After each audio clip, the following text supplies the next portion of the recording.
A family always there to be strong and to lean on. They learn to love each other more than we today. The words of love be on our lips in everything we say. May the Spirit bless our hearts and teach us how to pray. You see these children who are brought up without parents, not only young children but also children who are like 8 or 9, and you kind of wonder how life would be like and how they still smile and they're still happy even though their parents abandoned them.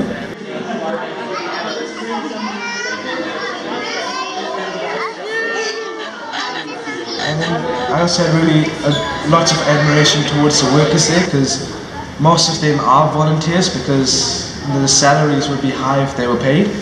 Most of them are volunteers, so the work they do is pretty great. For the orphanage, for the physical and mental rehabilitation facilities, just to be able to give their time to better the lives of others, how they put aside the problems of themselves and make the problems of others their job to make them feel better. That was a really good lesson. Among these people was a woman who recently moved to the streets after her son forgot about her. She could no longer afford to stay in her house. She said she had worked to pay for her son's university education as a doctor, only to find that as soon as he graduated, he got married and moved to Thailand and left his mother abandoned. I was more than a year here in the streets because of some twist of fate. I worked for. I was a former bank employee for 10 years. Another person who really impacted me was a man named Arthur, who was a banker for quite some time in a job that took him all over the world, such as to New Zealand and Switzerland. And then at one point he was working and he fell ill.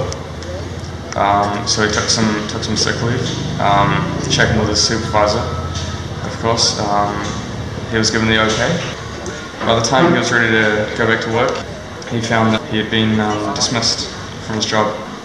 They just fired him on the spot. But due to losing his job, he had nothing left to do. He had no way of getting money, so he was forced to the street. One of the things I came to realize while listening to some of these stories is that you can really never comprehend the reality unless you actually hear it or see it for yourself.